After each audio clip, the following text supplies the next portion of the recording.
Come on. Tell me I'm live. Okay, I'm live. Let's see if the mic works. Ah, yeah, it looks like it works. Hi guys. I don't know why I look orangey pink right now, but that's beside the point. Today I am going to do a live stream like I did with The Brief Life of Oscar Wilde, but instead I'm going to do It's Kind of a Funny Story, written by Ned Vizzini. In this live stream, it says part 1, but I might go a little over because there are 10 parts and there are 50 very short chapters, so I might go a little over and see what it's like. But for now, I am just going to read part 1 and the very beginning of It's Kind of a Funny Story, written by Ned Vizzini. And feel free to hang out in the chat, and I will answer questions and hang out with stuff. But yeah, I am going to be reading this book. Content warning, this book is about suicide. The first sentence is, it's so hard to talk when you want to kill yourself, so just be advised. But with that said, let us dive in. Now let me get my main audio recording up here. Okay, it's connected to this mic. Sorry if I'm doing that and it's destroying your speakers. I need to stop that. Okay, so, let me get my HD camera ready. Hi guys. Today we are going to read I am so used to saying The Brief Wondrous Life of Oscar Wilde. Oh my god. Hi guys. Today we are going to read It's Kind of a Funny Story, written by Ned Vizzini. Read by me, Jordan Barclay, just because I want to. Alright, with that said, let's dive in. It's Kind of a Funny Story, by Ned Vizzini. Part 1. Where I'm at. Chapter 1. It's so hard to talk when you want to kill yourself. That's above and beyond everything else. And it's not a mental complaint, it's a physical thing. Like it's physically hard to open your mouth and make the words come out. They don't come out smooth and in conjunction with your brain the way normal people's words do. They come out in chunks, as if from a crushed ice dispenser. You stumble on them as they gather behind your lower lip, so you just keep quiet. Have you ever noticed how on all the ads on TV, people are watching TV? My friend is like. Pass it, son. My other friend is like. No, yo, that's true. My other friend is like. There's always somebody on a couch, unless it's an allergy ad and they're on a field. Or on a horse on the beach. Those ads are always for herpes. Laughter. How do you even tell someone you have that? That's Aaron. It's his house. That must be such a weird conversation. Hey, before we do this, you should know your mom's didn't mind. I messed up. I clap when I mess up, by the way. Your mom's didn't mind last night. Oh, son. Aaron lobs a punch at Ronnie, the antagonist. Ronnie is small and wears jewelry. He once told me, Craig, when a man puts on his first piece of jewelry, there's no turning back. He punches back with his hand with a big limp gold bracelet on it. It hits Aaron's watch, clanging. Son, what you trying to do with my gold, yo? Ronnie shakes his wrist and turns his attention to the pot. There's always pot at Aaron's house. He has a room with an entirely separate ventilation system and lockable door that his parents could rent out as another apartment. Resin streaks outline his light switch, and his bedsheet is pockmarked with black circles. There are stains on there too. Shimmery stains which indicate certain activities that take place between Aaron and his girlfriend. I look at them. The stains, then the couple. I'm jealous. But then again, I'm beyond jealous. Craig, you want? It's passed to me, wrapped up in a concise delivery system. But I pass it on. I'm doing an experiment with my brain. I'm seeing if maybe pot is the problem. Maybe that's what has come in and robbed me. I do this every so often, for a few weeks. And then I smoke a lot of pot, just to test if maybe the lack of it is what has robbed me. You alright, man? This should be my name. I could be like a superhero. You alright, man. I stumble. Don't bug Craig, Ronnie is like. He's in the Craig zone. He's Craiging out. Yeah. I move the muscles that make me smile. I'm just kinda, you know. You see how the words work? They betray your mouth and walk away. Are you okay? Nia asks. Nia is Aaron's girlfriend. She's in physical contact with Aaron at all times. Right now, she's on the floor next to his leg. She has big eyes. I'm fine, I tell her. The blue glow of the flat-screen TV in front of us ricochets off her eyes as she turns back to it. We're watching a nature special on the deep ocean. Holy shit! Look at that, son! Ronnie is like blowing smoke. I don't know how it got back to him already. There's an octopus on the screen with giant ears, translucent, flapping through the water in the cold light of a submersible. Scientists have playfully named the specimen Dumbo, the TV narrator says. I smile to myself. I have a secret. I wish I was Dumbo the octopus, adapted to freezing deep ocean temperatures. I'd flop around, down, and there at peace. The big concerns of my life would be what sort of bottom-coating slime to feed off of. That's not so different from now. Plus, I wouldn't have any natural predators. Then again, I don't have any now. And that hasn't done me a whole lot of good.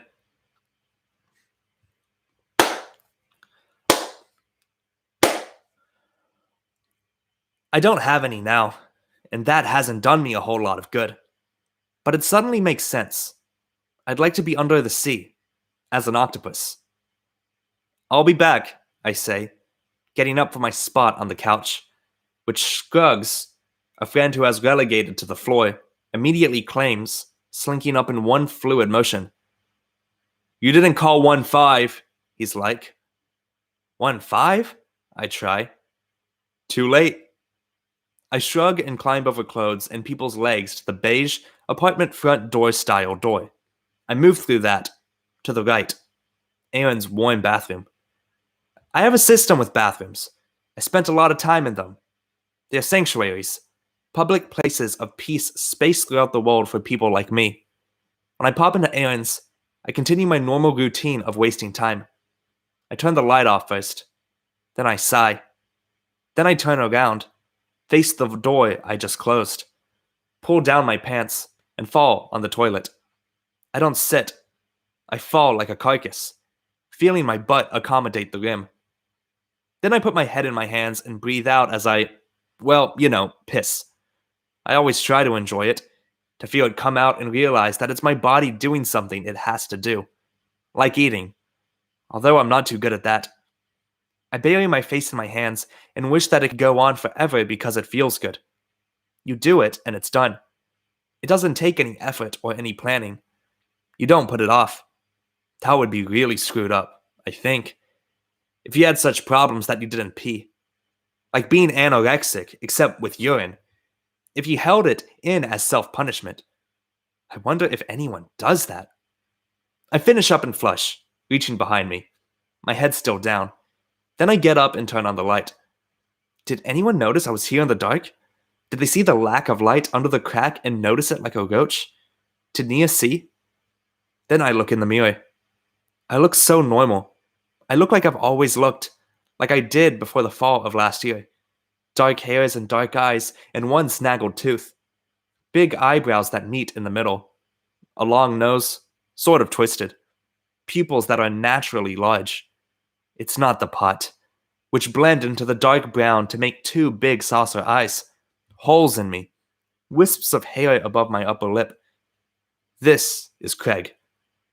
And I always look like I'm about to cry. I put on the hot water and splash it at my face to feel something. In a few seconds, I'm going to have to go back and face the crowd. But I can sit in the dark on the toilet a little more, can't I? I always manage to make a trip to the bathroom.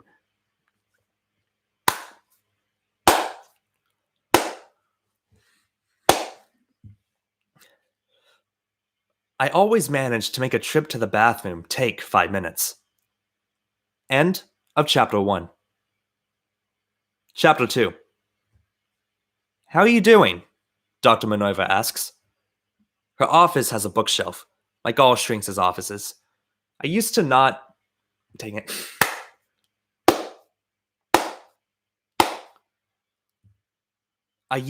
want to call them shrinks, but now that I've been through so many, I feel entitled to it.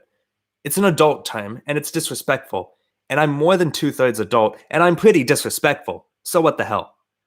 Like all Shrinks' office anyway, it has the bookshelf full of required reading. First of all, there's the DSM, the Diagnostic of Statistical Manual, which lists every kind of psychological disorder known to man. That's fun reading. Very thick book. I don't have a whole lot of what's in there.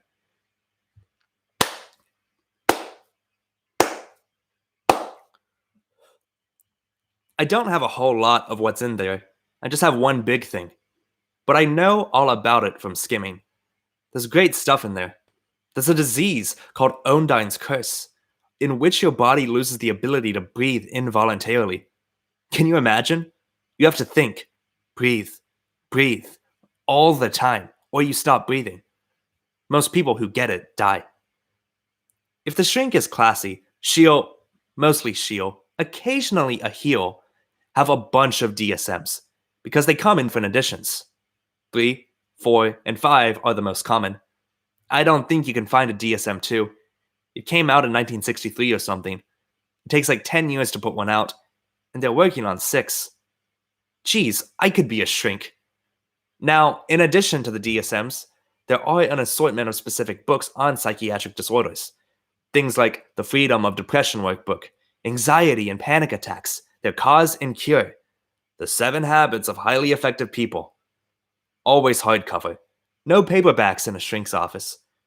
Usually there's at least one book on childhood sexual abuse, like The Wounded Heart, and one shrink I went to caught me looking at that and said, "This book is about sexual abuse." And I was like, "Uh-huh." And she said, "It's for people who were abused." And I nodded. "Were you?" She had a little old lady face, this one with a shock of white hair, and I never saw her again. What kind of question was that? Of course I wasn't abused. If I were, things would be so simple. I'd have a reason for being in Shrinks' offices. I'd have a justification and something that I could work on. The world wasn't going to give me something that tidy. "I'm fine. Well, I'm not fine. I'm here." "Is there something wrong with that?" "Absolutely." "You've been coming here for a while." Dr. Minerva always has such amazing outfits. It's not that she's particularly sexy or beautiful, she just carves herself out well. Today, she has a red sweater and red lipstick that is exactly the same red. It's as if she went to the paint store to match them up.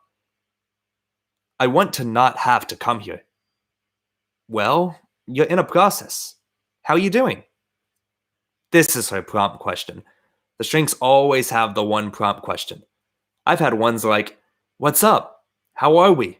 And even, "What's happening in the world, Craig?" They never change. It's like their jingle. "I didn't wake up well today." "Did you sleep well?" "I slept okay." She looks completely stone, staring ahead. I don't know how they do this. The psych poker face. Psychologists should play poker. Maybe they do. Maybe they're the ones who win all the money on TV. Then they have the gal to charge my mom $120 an hour. They're very greedy. Said gal, should have said gall. Then they have the gall to charge my mom $120 an hour. They're very greedy. "What happened when you woke up?" "I was having a dream.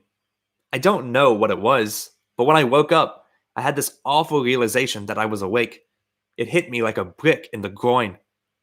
"Like a brick in the groin, I see." "I didn't want to wake up. I was having a much better time asleep. And that's really sad. It was almost like a reverse nightmare. Like when you wake up from a nightmare, you're so relieved. I woke up into a nightmare." "And what is that nightmare, Craig?" "Life. Life is a nightmare." "Yes." We stop. Cosmic moment, I guess. Ooh, is life really a nightmare? We need to spend like 10 seconds contemplating that. "What did you do when you realized you were awake?" "I lay in bed." There were more things to tell her, things I held back, like the fact that I was hungry in bed this morning. I hadn't eaten the night before. I went to bed exhausted from homework and knew as I hit the pillow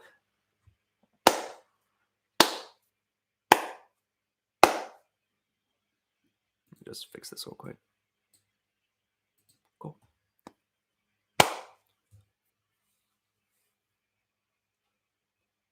I went to bed exhausted from homework and knew as I hit the pillow that I would pay for it in the morning, that I would wake up really hungry, that I would cross the line where my stomach gets so needy that I can't eat anything. I woke up and my stomach was screaming, hollowing itself out under my little chest. I didn't want to do anything about it. I didn't want to eat. The idea of eating made me hurt more. I couldn't think of anything, not one single solitary food item, that I would be able to handle. Except coffee yogurt. And I was sick of coffee yogurt. I rolled over on my stomach and balled my fists and held them against my gut like I was praying. The fist pushed my stomach against itself and folded it into thinking it was full. I held this position, warm, my brain rotating, the seconds whirling by. Only the pure urge, the one thing that never let me down, got me out of bed 50 minutes later. I got up when I had to piss. I see. That was great. You like peeing. You've mentioned this before. Yeah, it's simple. You like simple. Doesn't everybody? Some people thrive on complexity, Craig. Well, not me. As I was walking over here, I was thinking, I have this fantasy of being a bike messenger. It would be so simple and direct, and I would get paid for it. It would be an anchor. What about school, Craig? You have school for an anchor. School is too all over the place. It spirals out into a million different things. Your tentacles. I have to hand it to her. Dr. Minerva picked up on my lingo pretty quickly. Tentacles is my term. The tentacles are the evil tasks that invade my life. Like, for example, my American history class last week, which necessitated me writing a paper on the weapons of the Revolutionary War, which necessitated me traveling to the Metropolitan Museum to check out some of the old guns, which necessitated me to getting in the subway, which necessitated me being away from my cell phone and email for 45 minutes, which meant that I didn't get to respond to a mass mail sent out by my teacher asking who needed extra credit, which meant other kids snapped up the extra credit, which meant I wasn't going to get a 98 in the class, which meant I wasn't anywhere close to a 98.6. Body temperature. That's what you needed to get. Which meant I wasn't going to get into a good college, which meant I wasn't going to have a good job, which meant I wasn't going to have health insurance, which meant I'd have to pay tremendous amounts of money for the shrinks and drugs my brain needed, which meant I wasn't going to have enough money to pay for a good lifestyle, which meant I'd feel ashamed, which meant I'd get depressed, and that was the big one because I knew that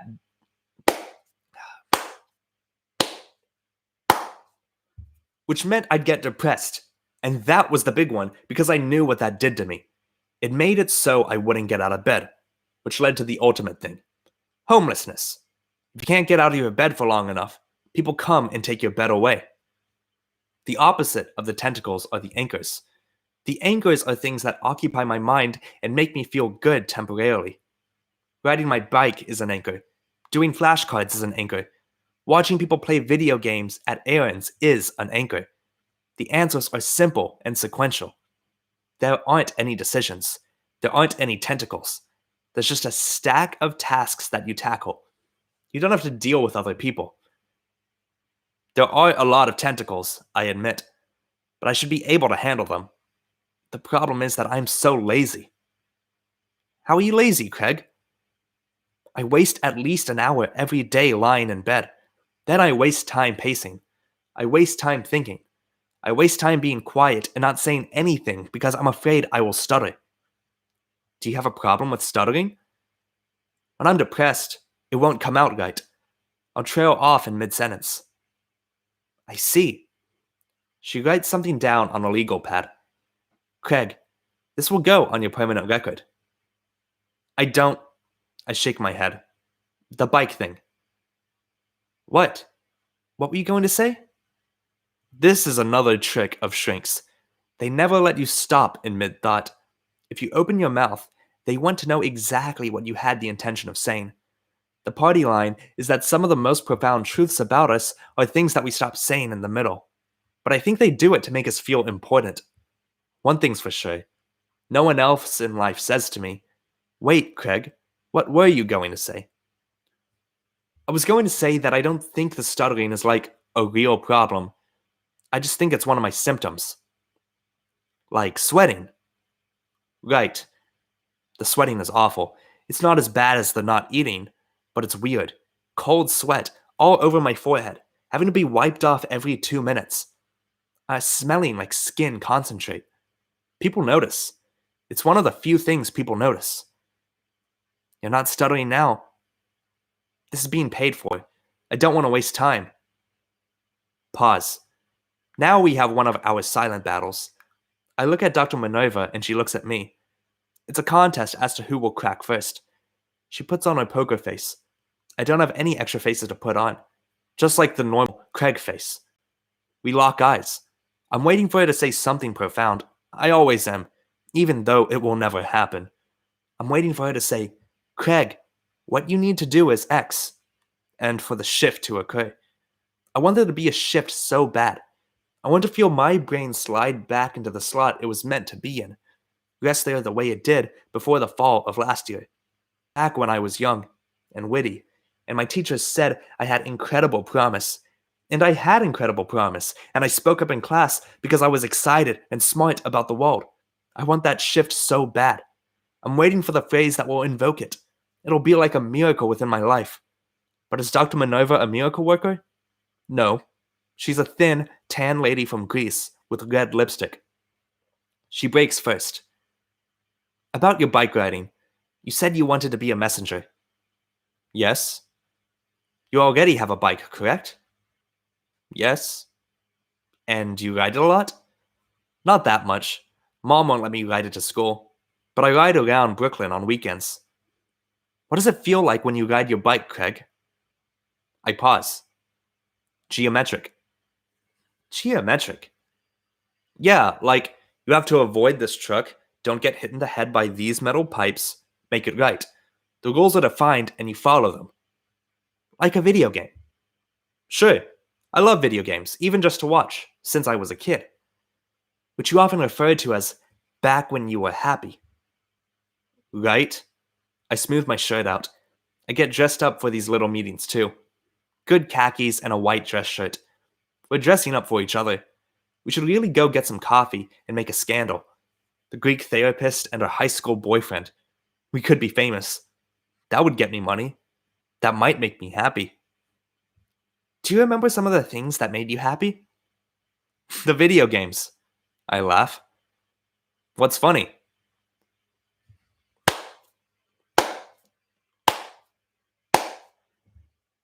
What's funny? I was walking down the block the other day, and behind me was a mother with her kid. And the mother was saying, Now, Timmy, I don't want you to complain about it. You can't play video games 24 hours a day. And Timmy goes, But I want to. And I turned around and told him, Me too. Do you want to play video games for 24 hours a day? Or watch. I just want to not be me. Whether it's sleeping or playing video games or riding my bike or studying, giving my brain up. That's what's important. You're very clear about what you want. Yeah. What did you do?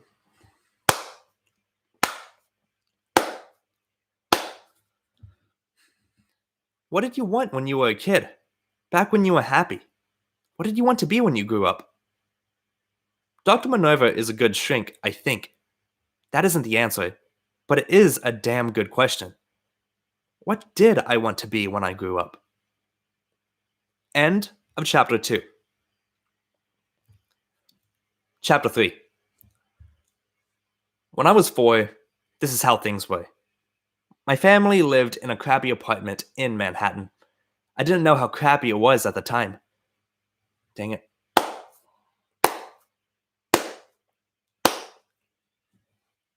Our family lived in a crappy apartment in Manhattan.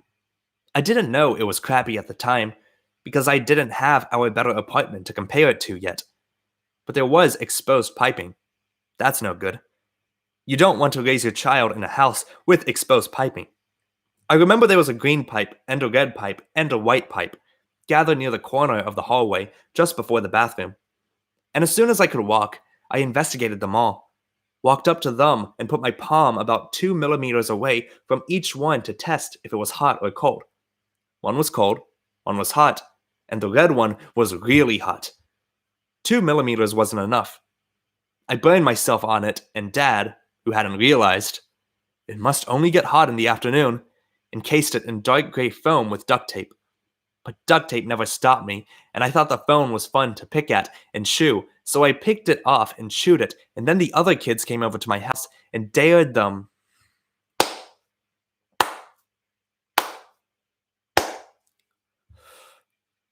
And then when the other kids came over to my house, I dared them to touch the re-exposed pipe. I told them anyone who came in had to touch it. Otherwise, they were a pussy, which is a word I learned from Dad watching TV, which I thought was great because it was a word with two meanings. The cat that girls liked, and the thing you called people to make them do stuff. Just like chicken had two meanings. The bird that walked around, and the white stuff you ate. Some people touched the hot pipe if you called them chicken as well.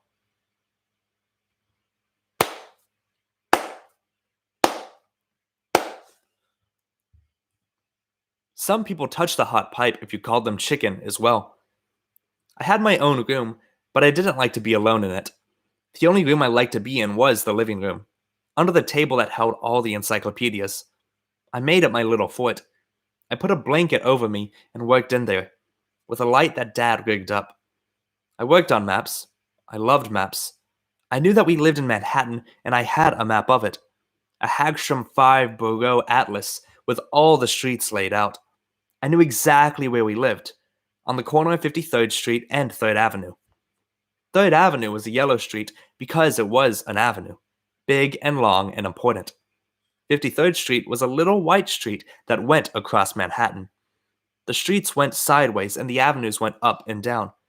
That was all you had to remember. Dad helped me remember too, when we went out for pancakes. He would ask, "Do you want them cut in streets and avenues, Craig?" And I'd go, "Yes." And he'd cut the stacks of pancakes in a grid, and we named each street and avenue as we went along, making sure to get to 3rd Avenue and 53rd Street.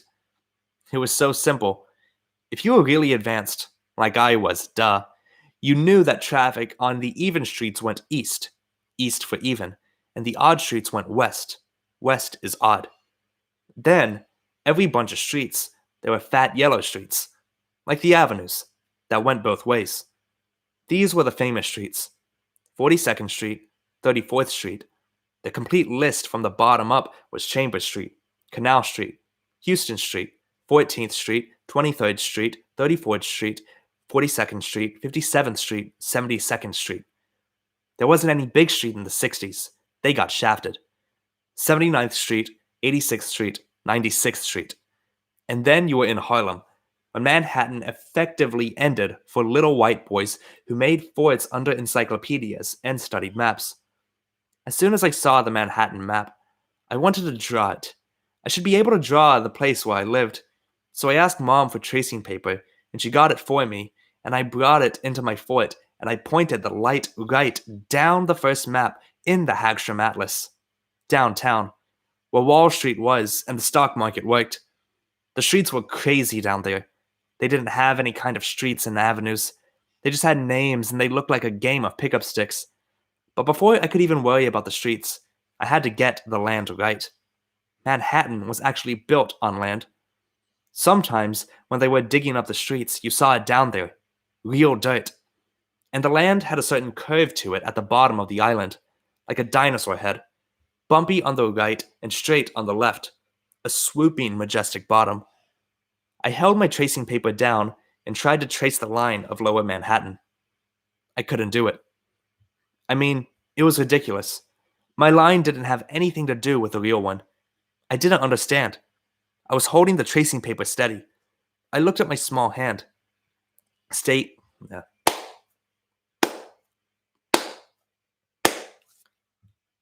I looked at my small hand. "Stay still," I told it. I crumpled up the paper and tried again. The line wasn't right again. It didn't have the swoop. I crumpled up the paper and then tried again. This line was even worse than before. Manhattan looked square. I tried again. Oh boy, now it looked like a duck. Crumple. Now it looked like a turd, another word I picked up from Dad. Crumple. Now it looked like a piece of fruit. It looked like everything but what it was supposed to look like. Manhattan. I couldn't do it. I didn't realize that when you trace stuff, you're supposed to have a tracing table, lighted from below, and clamps to hold the paper straight, not a trembling 4-year-old hand. So I just thought I was a failure. They always said on TV you could do anything you wanted. But here I was trying to do something, and it wasn't working. I would never be able to do it. I crumpled up the last piece of tracing paper and started sobbing, my head in my hands and my foot. Mom heard me. Craig? What? Go away! What's wrong, honey? Don't open the curtain. Don't open it. I have things in here. Why are you crying? What's the matter? I can't do it. What's the matter? Nothing. Tell Mommy, come on. I'm going to open the blanket. No! I jumped at her face as she pulled the blanket aside, bringing it taut under the encyclopedias.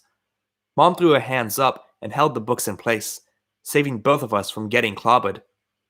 A week later, she'd have Dad move the encyclopedias.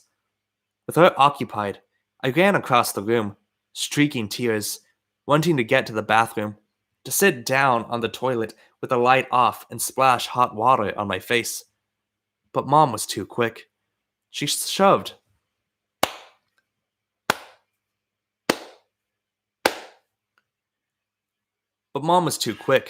She shoved the encyclopedias back and loped across the room, swooping me up in her thin arms with the elbow skin that you could pull down. I beat my palms against her. Craig, we do not hit Mommy. I can't do it. I can't do it. I can't do it. I hit her. What? She hugged me tight so I had no room to hit. What can't you do? I can't draw Manhattan. Huh? Mom drew her face up and away from me, looked me in the eyes. Is that what you were trying to do down here? I nodded, sniffled. You were trying to trace Manhattan with the tracing paper I bought you? I can't do it. Craig, no one can, she laughed. You can't just trace freehand. It's impossible. Then how do they make maps? Mom paused. See? See? Someone can do it. They have equipment, Craig. They're grown-ups and they have special tools that they use. Well, I need those tools. Craig, let's buy them. Honey, do they cost a lot of money? Honey.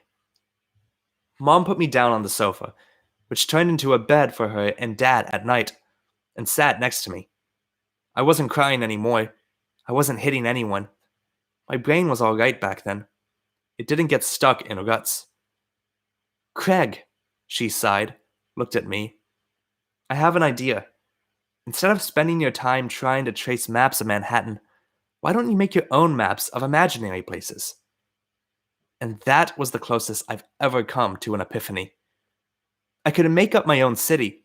I could use my own streets. I could put a river where I wanted. I could put the ocean where I wanted. I could put the bridges where I wanted. And I could put a big highway right across the middle of town, like Manhattan should have, but didn't. I could make my own subway system. I could make my own street names. I could have my own grid stretching off to the edges of the map. I smiled and hugged Mom. She got me some thick paper, white construction paper. Later on, I grew to prefer straight computer paper. I went back under my fort and turned the light on and started on my first map. And I did that for the next 5 years. Whenever I was in class, I didn't doodle. I drew maps. Hundreds of them. When I finished, I crumpled them. It was making them that was important. I did cities on the ocean, cities with 2 rivers meeting in the middle, cities with 1 big river that bent, cities with bridges, crazy interchanges, circles, and boulevards. I made cities. That made me happy. That was my anchor. And until I turned 9, I turned to video games. That was what I wanted to be when I grew up. a map maker. End of chapter 3. Okay, my voice is giving up just a little, maybe because it's a little early in the morning, but I will take a small little break right there. What's this book called? It's Kind of a Funny Story. It's kind of, I don't want to type all that out. Kind of funny 1-1. Okay. I'm going to take a few minutes. I think I'm just going to read, whatchamacallit, part 1 for this video. I might do another stream later today. I don't know why, I just feel super tired. I've been sleeping like off and on. I've been taking naps, so I feel like I'm slowly transitioning to a multi-phase phase of sleep, but it's whatever. Well, thanks for coming to the stream, guys. This is fun. Excuse me, that was gross. But yeah, if you have any questions, ask them away. If you want to hang out, ask them away. I'm gonna get some water, and it is 11:41. I will start at 11:45.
Da da da da da da. I'm here. I'm alive. If anyone just decided to get on now,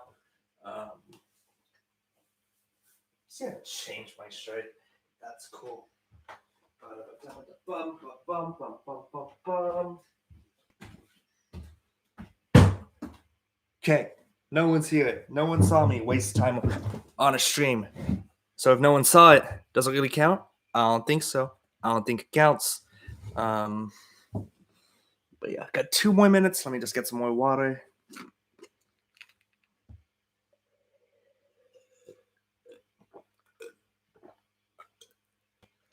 What's weird, I remember reading part 1 and part 2 of this book back in high school. And I skimmed it, and there's so many details in these chapters that I completely forgot about. Like, I know how part 1 goes down. I didn't finish it in high school because I couldn't read in high school. But even part 1 itself, like spending time reading this out loud, it was just pretty interesting to, pick it up again, or so to say. My brain's all over the place. There's a reason why I'm reading this book right now. Ah, shit, that's dark. Hope everyone's doing okay during the quarantine. Hope everyone's chilling or surviving.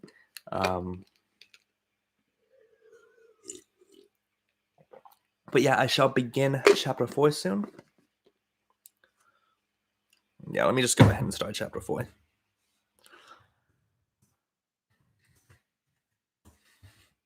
Okay, let me get my camera set up for the HD video.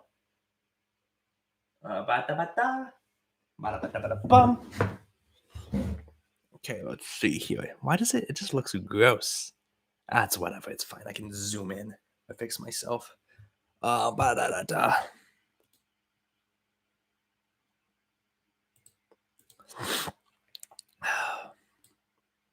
right. I'm about to begin chapter 4.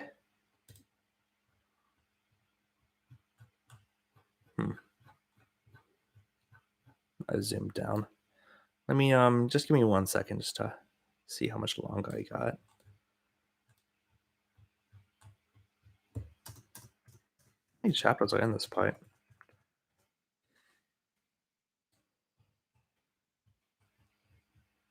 Oh, what the heck? I didn't mean to be on chapter 11. Where the heck am I? Okay, so there are 6 chapters. So I stopped at the halfway point. Cool. Cool. Let me go to chapter 4. Okay, gonna start chapter 4 now.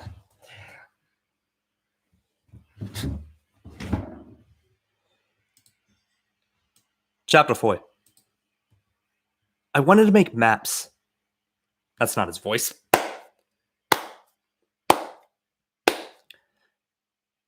I wanted to make maps. I tell Dr. Minerva. Maps of what? Cities. On the computer? No, by hand. I see. But I don't think there's a market for that. I smile. Maybe not. Maybe so. What a shriek answer. I can't take maybes. I have to have money. We're going to talk more about money next time. You have to stop now. I look at the clock. 7:03. She always gives an extra 3 minutes.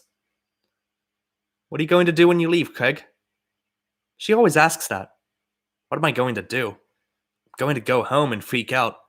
I'm going to sit with my family and try not to talk about myself and what's wrong. I'm going to try and eat. Then I'm going to try and sleep. I dread it. I can't eat and I can't sleep. I'm not doing well in terms of being a functional human, you know? Hey, soldier, what's the matter? I can't eat and I can't sleep, sir. How about I pump you full of lead, soldier? Would that get you motivated? Can't say, sir. I'd probably still be unable to sleep or eat, just a little bit heavier from the lead. Get up there and fight, soldier. The enemy is there. The enemy is too strong. I can't fight them. They're too smart. You're smart, soldier. Not smart enough. So you're just going to give up? That's the plan. I'm going to just keep at it.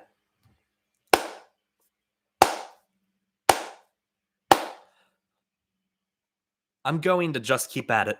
I tell Dr. Minerva. That's all I can do. I'll keep at it and hope it gets better. Are you taking your medicine? Yes. Are you seeing Dr. Barney?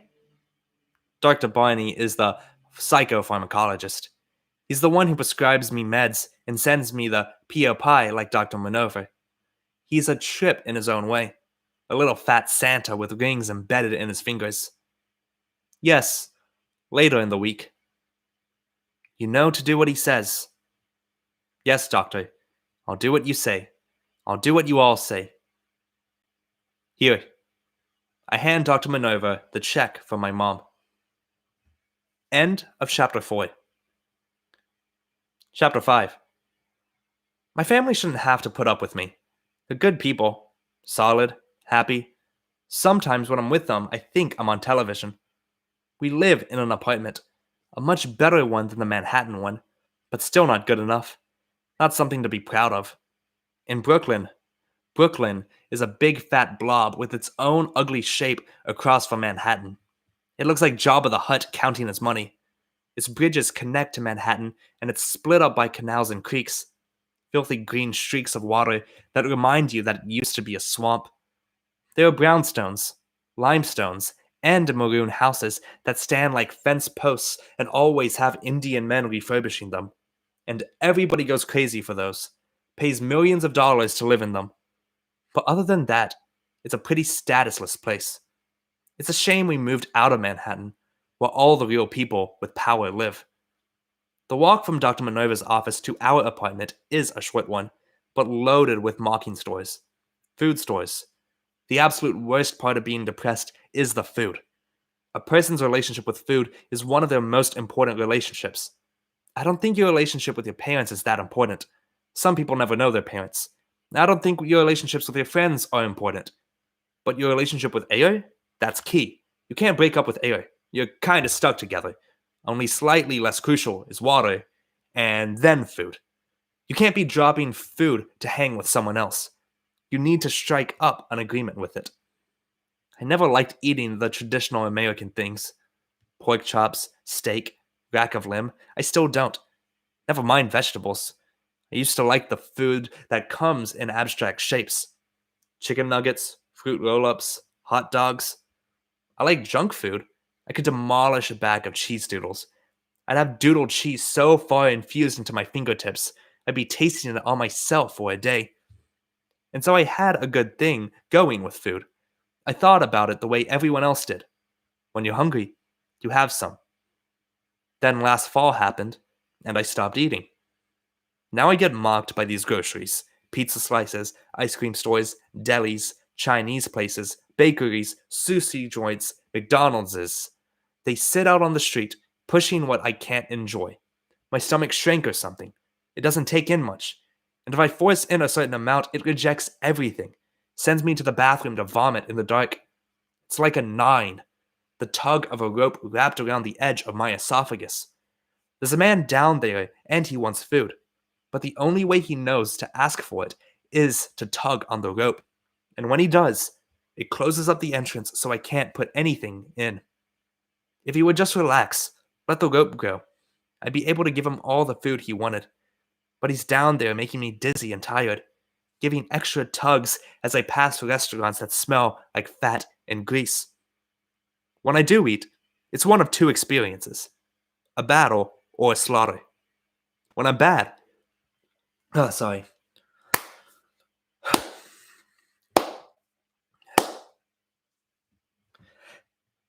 When I'm bad, when the cycling is going on in my brain, it's a battle.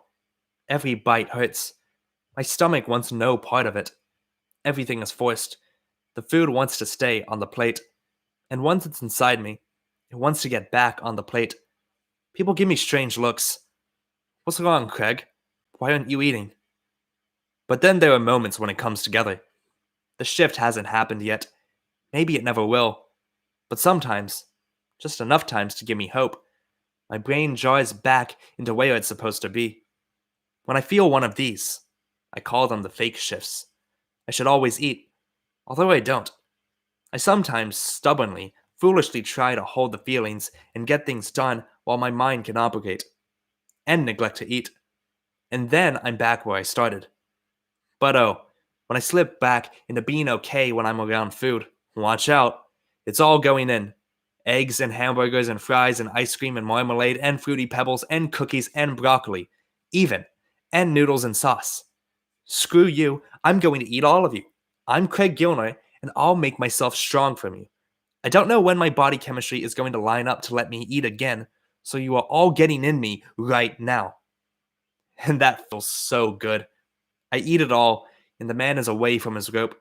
He's busy down there eating everything that falls inside, running around like a chicken with its head cut off, the head on the floor, munching food of its own.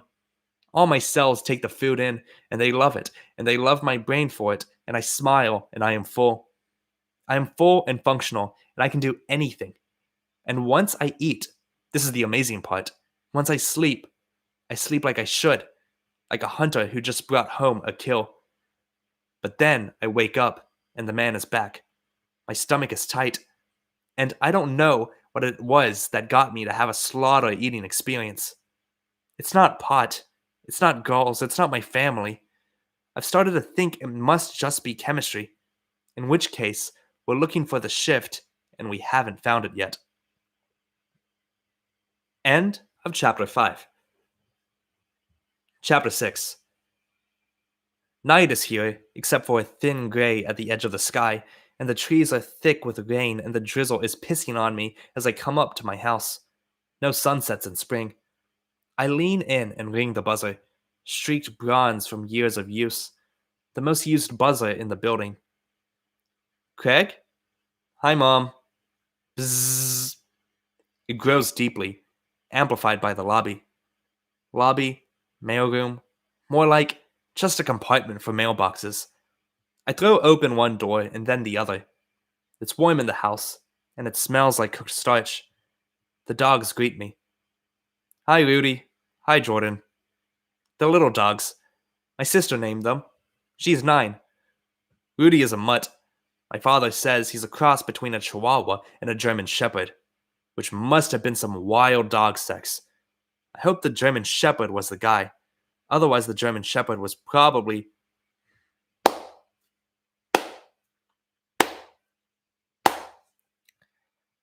I hope the German Shepherd was the guy. Otherwise, the German Shepherd girl probably wasn't too satisfied. Rudy was a pronounced underbite. He looks like two dogs where one is eating the other's head, from below. But when I take him for a walk, girls love him and talk to me. Then they realize that I'm young and or messed up, and they move on. Jordan, a Tibetan Spaniel, looks like a small, brown lion. He's small and cute, but completely crazy. His breed was devised in Tibet for the purpose of guarding monasteries. When he came into our home, he immediately fixated on the house as a monastery, the bathroom as the most scared monastic cell, and my mom as the abbess. You can't go near my mother without Jordan protecting her. When she's in the bathroom in the morning, Jordan has to be there with her, placed up on the counter by the sink as she brushes her teeth. Jordan barks at me. Since I started losing it, he started barking at me. It's not something any of us mention. Craig, how is Dr. Minerva? Mom comes out of the kitchen. She's still tall and skinny, looking better each year. I know that's weird to think, but what the hell, she's just a woman who happens to be my mom. It's amazing how she looks more stately and confident as she gets older. I've seen pictures of her in college, and she didn't look like much. Dad is looking like he made a better decision every year. It was okay. I hug her. She's taken such good care of me since I got bad. I owe her everything, and I love her, and I tell her these days, although every time I say it, it gets a little diluted. I think you run out of I love yous. Are you still happy with her? Yeah. Because if you're not, we'll get you someone else. You can't afford to get anyone else, I think, looking at the crack in the wall next to my mom. This crack is in our front hallway, and it has been there for 3 or 4 years. Dad paints over it, and it just re-cracks. We've tried putting a mirror over it, but it's a strange place to put a mirror on one side of a hallway. And my sister started calling it the vampire mirror to tell if people who came into the house were vampires. And it came down after a few weeks. When I came home stoned and stumbled in it,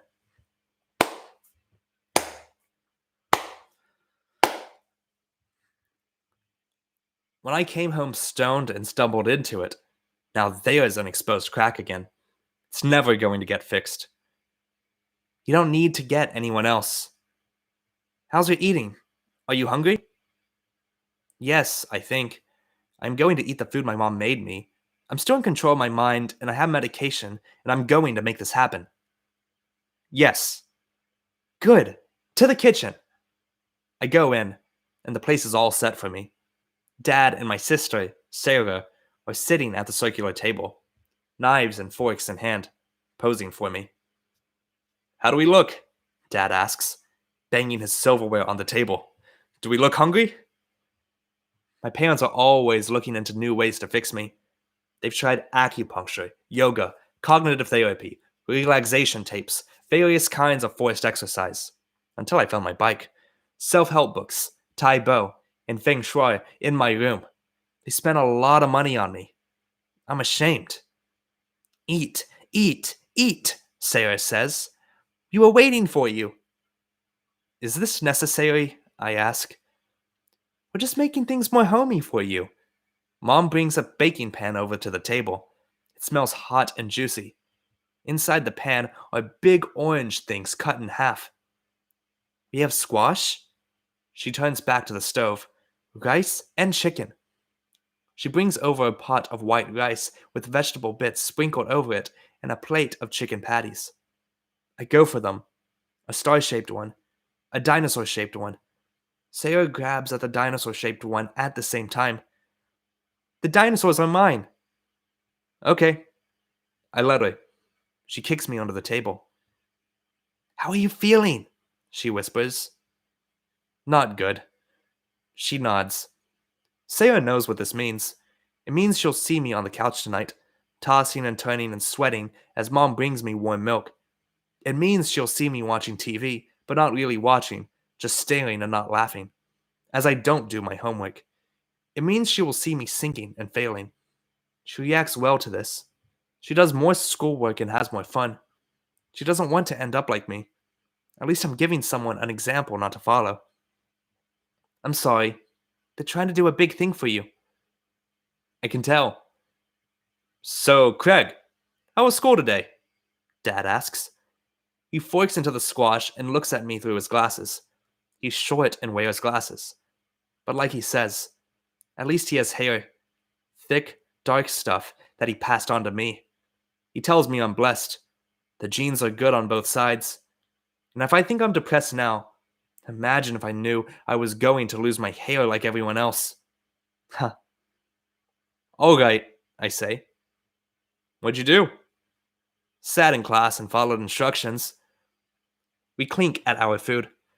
I take my first bite, a carefully constructed forkful of chicken, rice, and squash, and mash it into my mouth. I will eat this. I chew it and feel that it tastes so good and rear my tongue back and send it down. I hold it. All right, it's in there. What did you do in, let's see, American history? That one wasn't so good. The teacher called on me and I couldn't talk. Oh, Craig, Mom is like. I start constructing another bite. What do you mean you couldn't talk? Dad asks.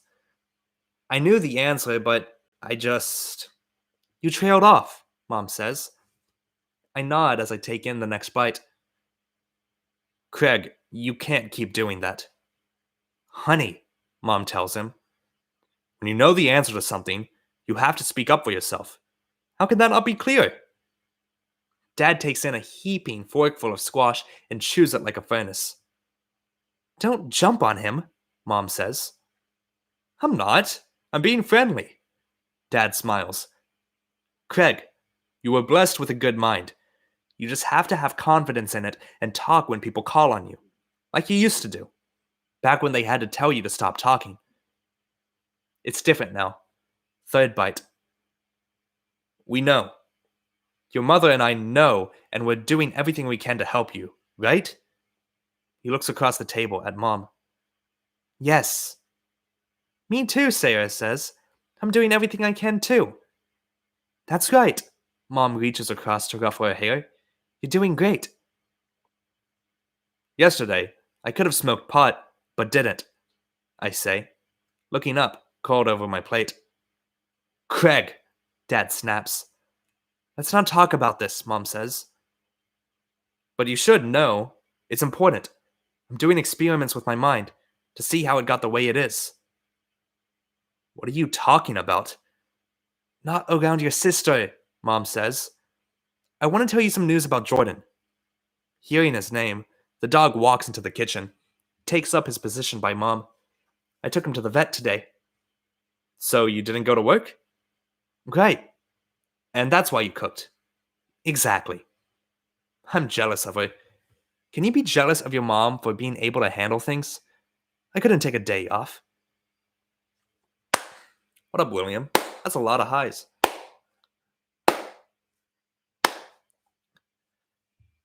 I couldn't take a day off, take the dog to the vet, and cook dinner. That's like 3 times too much stuff for me to get done in one day. How am I ever going to have my own house? So you want to know what happened at the vet? It's crazy, Sarah says. We took him in for seizures he's been having, Mom says, and you'll never believe what the vet said. What? They took some blood tests last time, and the results came back. I was sitting in the little room with Jordan, and he was being very good. The vet comes in and looks at the papers and says, "These numbers are not compatible with life." I laugh. There's a bite on my fork in front of me. It shakes. What do you mean? That's what I asked him. And it turns out that a dog's blood sugar level is supposed to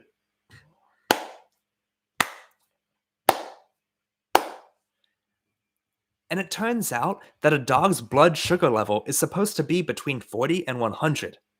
You know what Jordan's is? What? 9. Ruff, Jordan barks.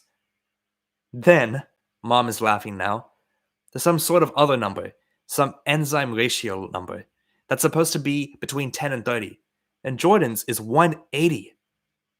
Good dog, Dad says. The vet didn't know what to make of it. He told me to keep giving him the supplements and the vitamins, but that's basically he's been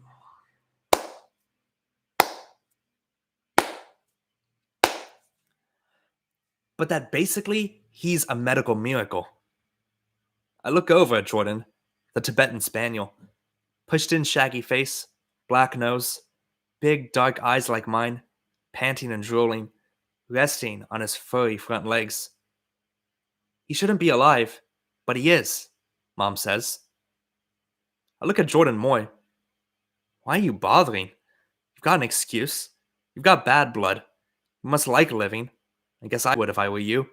Going from meal to meal and guarding Mom. It's a life. It doesn't involve tests or homework. You don't have to buy things. Craig?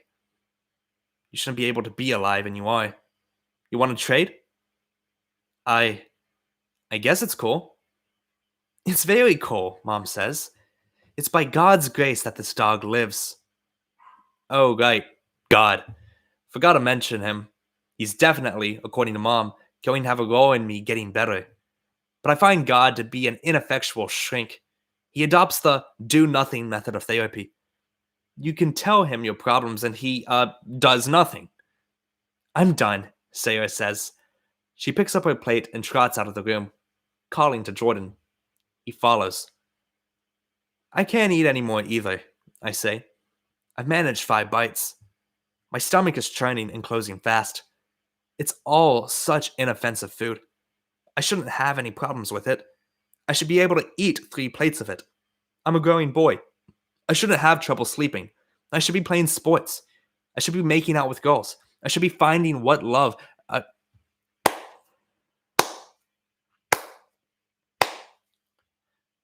I should be finding what I love about this world. I should be freaking eating and sleeping and drinking and studying and watching TV and being normal. Try a little more, Craig, Mom says. No pressure, but you should eat. That's right, I'm going to eat. I slice off the top of the squash in streets and avenues, a big chunk, and put it on my fork and get it in my mouth. I'm going to eat you. I chew it, soft and yielding, easily molded into a shape that fits down my throat. It tastes sweet. Now hold it. It's in my stomach. I'm sweating. The sweating gets worse around my parents. My stomach has it. My stomach is full of 6 bites of this meal. I can take 6 bites. I won't lose it. I won't lose this meal that my mom has made. If the dog can live, I can eat. I hold it. I make a fist. I tense my muscles. Are you okay? 1 second, I say. I lose. My stomach hitches as I leave the table. What were you trying to do, soldier? I was trying to eat, sir. And what happened? I got caught thinking about some crap, sir. What kind of crap? How I want to live less than my parents' dog.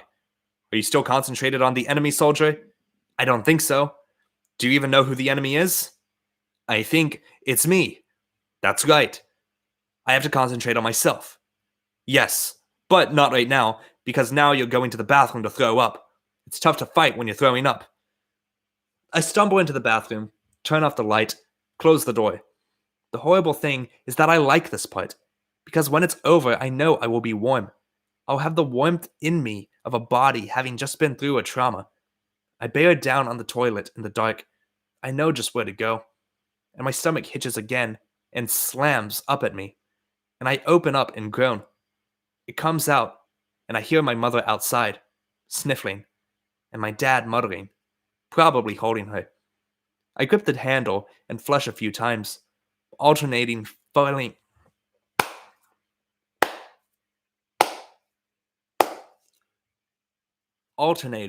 the toilet and flushing it. When I'm done, I'll go to sleep, and I won't do any homework. I'm not up to it tonight. And as I think, dang it.